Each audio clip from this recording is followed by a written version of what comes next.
Hello! So this is Reading by Ree. I am about to read the first excerpt or whatever, first two chapters of I Am Number 4, which I'm so excited about. I read this book a long time ago, and I think I read the second one, but I kind of was doing a lot of stuff, started going to like school or like high school, I don't know. Something derailed me and I wasn't able to finish, but I'm really glad that I'm going to get to start again.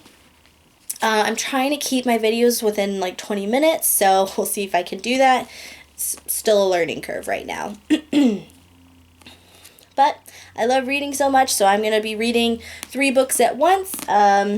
If you'll see some of my other videos, I'm reading Stalking Jack the Ripper by Carrie Maniscalco. I'm also reading White Girl Problems by Babe Walker, and now I'm going to be reading I Am Number 4 by Pittacus Lore. And I'm super excited about it. So the back of it says, 9 of us came here. We look like you. We talk like you. We live among you, but we are not you. We have powers you dream of having. We are the superheroes you worship in movies and comic books. But we are real. They caught number 1 in Malaysia, number 2 in England, and number 3 in Kenya.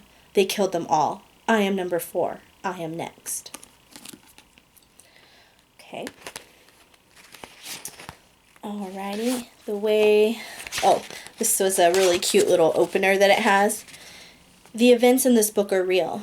Names and places have been changed to protect the Lorian 6 who remain in hiding. Take this as your first warning. Other civilizations do exist. Some of them seek to destroy you.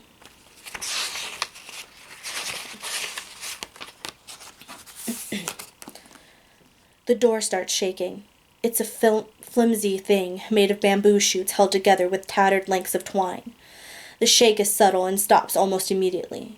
They lift their heads to listen, a 14-year-old boy and a 50-year-old man, who everyone thinks is his father, but who was born near a different jungle on a different planet hundreds of light years away. They are lying shirtless on opposite sides of a hut, a mosquito net over each cot.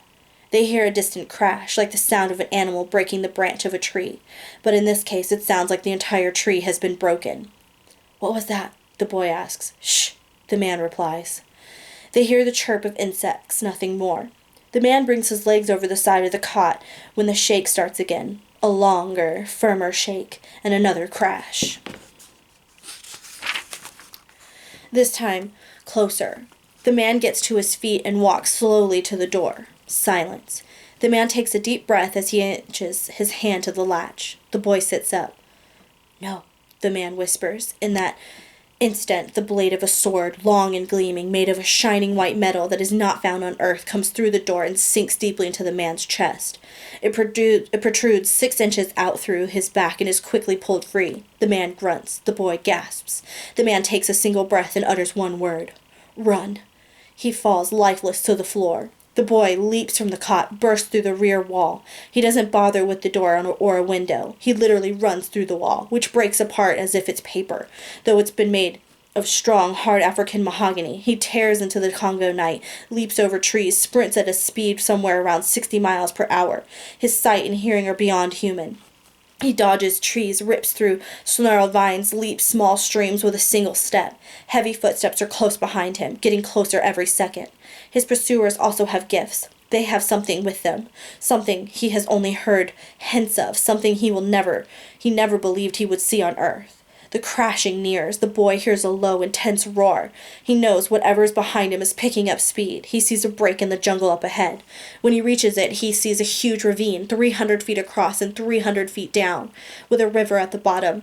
The river's bank is covered with huge boulders that would break him apart if he fell on them. His only chance is to get across the ravine. He'll have a short running start and one chance to save his own life, even for him or for any of the others on Earth like him. It's a near impossible leap. Going back or going down or trying to fight them means certain death. He has one shot. There's a deafening roar behind him. They're 20, 30 feet away. He takes 5 steps back and runs, and just before the ledge he takes off and starts flying across the ravine. He's in the air 3 or 4 seconds. He screams, his arms outstretched in front of him, waiting for either safety or the end. He hits the ground and tumbles forward, stopping at the base of a mammoth tree. He smiles. He can't believe he made it, that he's going to survive. Not wanting them to see him and knowing he needs to get farther away from them, he stands. He'll have to keep running. He turns towards the jungle. As he does, a huge hand wraps itself around his throat. He is lifted off the ground. He struggles, kicks, tries to pull free, but knows it's futile and it's over. He should have expected that they'd be on both sides, that once they found him, there would be no escape. The Mogadorian lifts him so that he can see the boy's chest, see the amulet that is hanging around his neck, the amulet that only he and his kind can wear. He tears it off and puts it somewhere inside the long black cloak he is wearing, and when his hand emerges it is holding the gleaming white metal sword. The boy looks into the Mogadorian's deep, wide, and motionless black eyes, and he speaks. The legacies live. They will find each other, and when they're ready, they're going to destroy you. The Mogadorian laughs, a nasty, mocking laugh. It raises the sword, the only weapon in the universe that can break the charm that until today protected the boy, and still protects the others. The blade ignites in a silver flame as it points to the sky, as if it's coming alive, sensing its mission and grimacing in anticipation. And as it falls, an arc of light speeding through the blackness of the jungle, the boy still believes that some part of him will survive, and some part of him will make it home. He closes his eyes just before the sword strikes, and then it's over. Chapter 1. In the beginning, there were 9 of us. We left when we were young, almost too young to remember. Almost. I am told the ground shook, that the skies were full of light and explosions. We were in that 2-week period of the year when both moons hang on opposite sides of the horizon. It was a time of celebration, and the explosions were at first mistaken for fireworks. They were not. It was warm, a soft wind blew in from off the water. I am always told the weather. It was warm. There was a soft wind. I've never understood why that matters. What I remember most vividly is the way my grandmother looked that day. She was frantic and sad. There were tears in her eyes. My grandfather just stood there, over her shoulder. I remember the way his glasses gathered the light from the sky. They were huge. There were hugs. There were hugs. There were words said by each of them. I don't remember what they were. Nothing haunts me more. It took over a year to get here. I was 5 when we arrived. We were to assimilate ourselves into the culture before returning to Lorien when it could again sustain life. The 9 of us had to scatter and go our own ways. For how long, nobody knew. We still don't. None of them know where I am, and I don't know where they are or what they look like. That is how we protect ourselves because of the charm that was placed upon us when we left. A charm guaranteeing that we can only be killed in the order of our numbers, so long as we stay apart. If we come together, then the charm is broken. When one of us is found and killed, a circular scar wraps around the right ankle of those still alive, and residing on our left ankle, formed when the Loric charm was first cast, as a small scar identical to the amulet each of us wears.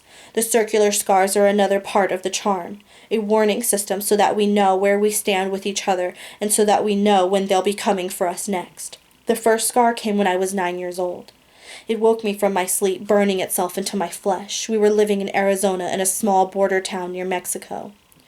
I woke screaming in the middle of the night in agony, terrified as the scar seared itself into my flesh.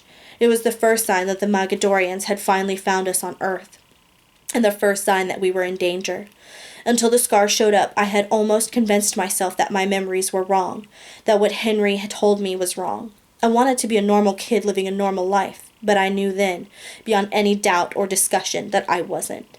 We moved to Minnesota the next day. The second scar came when I was 12. I was in school in Colorado participating in a spelling bee. As soon as the pain started, I knew what was happening, what had happened to number 2. The pain was excruciating, but bearable this time. I would have stayed on the stage, but the heat lit my sock on fire. The teacher who was conducting the bee sprayed me with a fire extinguisher and rushed me to the hospital. The doctor in the ER found the first scar and called the police. When Henry showed, they threatened to arrest him for child abuse. But because he hadn't been anywhere near me when the second scar came, they had to let him go. We got in the car and drove away, this time to Maine. We left everything we had except for the Loric chest and that Henry brought along on every move, all 21 of them to date. The third scar appeared an hour ago. I was sitting on a pontoon boat. The boat belonged to the parents of the most popular kid at my school, and unbeknownst to them, he was having a party on it. I had never been invited to any of the parties at my school before. I had always because I knew we might leave at any minute, kept to myself. But it had been quiet for 2 years. Henry hadn't seen anything in the news that might lead the Mogadorians to one of us, or might alert us to them, so I made a couple friends, and one of them introduced me to the kid who was having the party. Everyone met at a dock. There were 3 coolers, some music, girls I had admired from afar but never spoken to, even though I wanted to. We pulled out from the dock and went half a mile into the Gulf of Mexico. I was sitting on the edge of the pontoon with my feet in the water, talking to a cute, dark-haired, blue-eyed girl named Tara, when I felt it coming. The water around my legs started boiling, and my lower leg started glowing where the scar was embedding itself, the third of the Lorien symbols, the third warning. Tara started screaming, and people started crowding around me. I knew there was no way to explain it, and I knew we would have to leave immediately. The stakes were higher now. They had found number 3. Wherever he or she was, and number 3 was dead. So I calmed Tara down and kissed her on the cheek, and told her it was nice to meet her, and that I hoped she had a long, beautiful life. I dove off the side of the boat and started swimming underwater the entire time except for one breath about halfway there, as fast as I could until I reached the shore. I ran along the side of the highway, just inside of the tree line, moving at speeds as fast as any of the cars. When I got home, Henry was at the bank of scanners and monitors that he used to research news around the world and police activity in our area. He knew without me saying a word, though he did lift my soaking pants to see the scars. In the beginning, we were a group of 9. 3 are gone, dead. There are 6 of us left. They are hunting us, and they won't stop until they've killed us all. I am number 4, and I know that I am next. Chapter 2. I stand in the middle of the drive and stare up at the house. It's a light pink, almost like cake frosting, sitting 10 feet above the ground on wooden stilts. A palm tree sways in the front. In the back of the house, a pier extends 20 yards into the Gulf of Mexico. If the house were a mile to the south, the pier would be in the Atlantic Ocean. Henry walks out of the house carrying the last of the boxes, some of which were never unpacked from our last move. He locks the door, then leaves the keys in the mail slot beside it. It is 2 o'clock in the morning. He is wearing khaki shorts and a black polo. He is very tan, with an unshaven face that seems downcast. He is also sad to be leaving. He tosses the final boxes into the back of the truck with the rest of our things. "That's it," he says.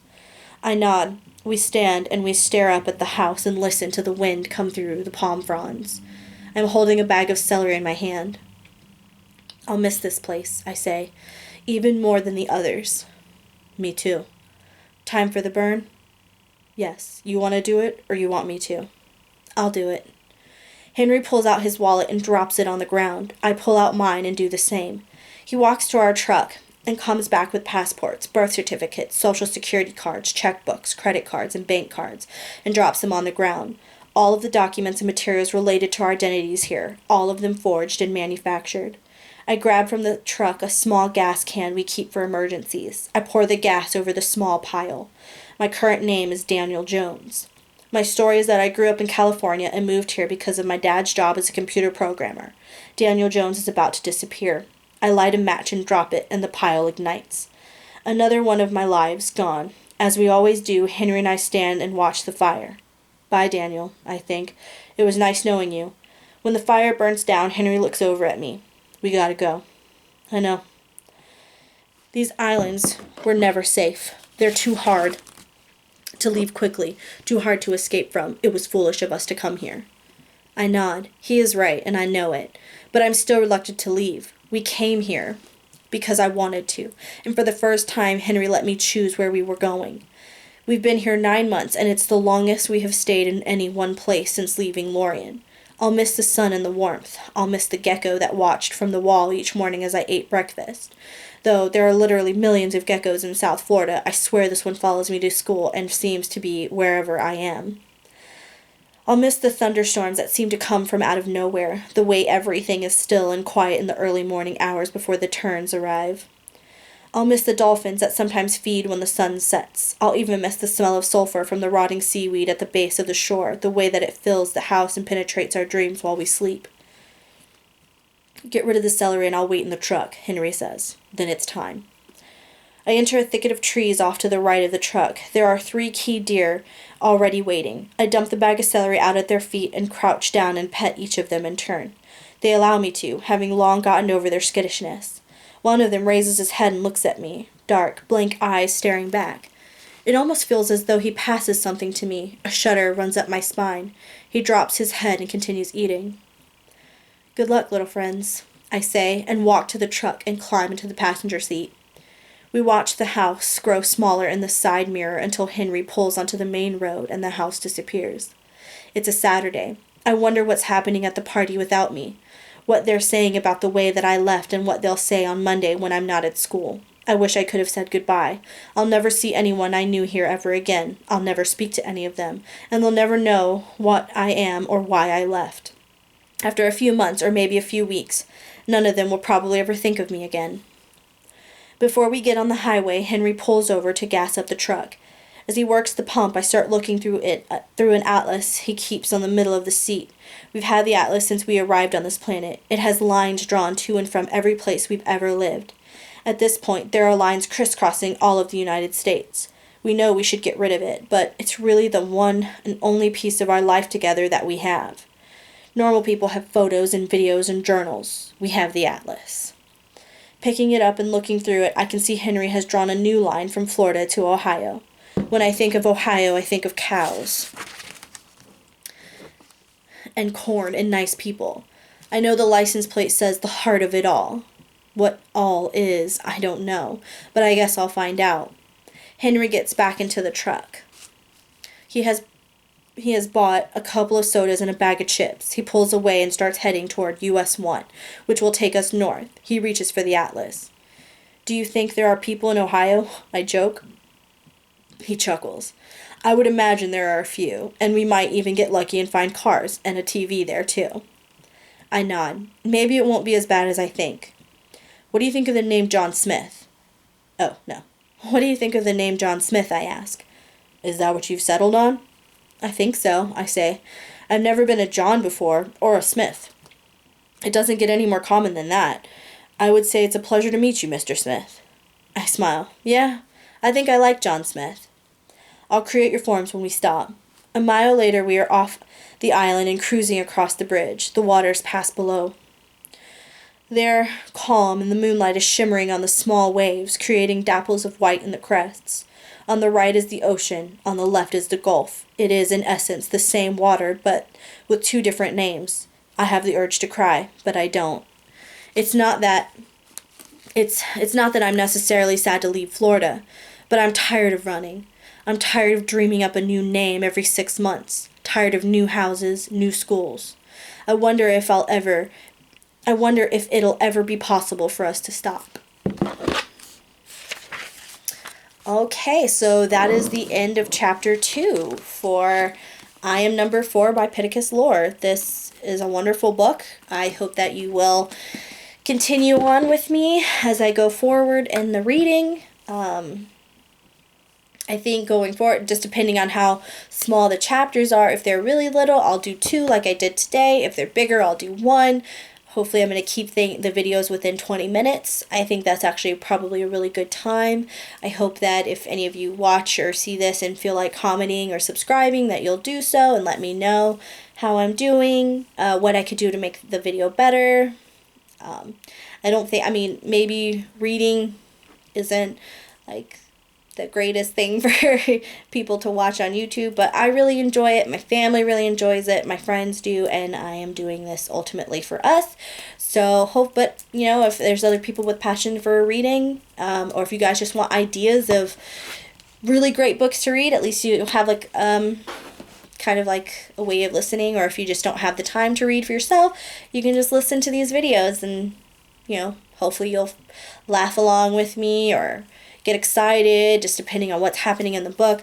I do know that I'm kind of an expressive and emotional person, so as like someone's screaming, I may be screaming. If someone's crying, if it's a sad moment, I may cry myself because you never know what's going to happen. But anyway, thank you so much for watching, and until next time, bye!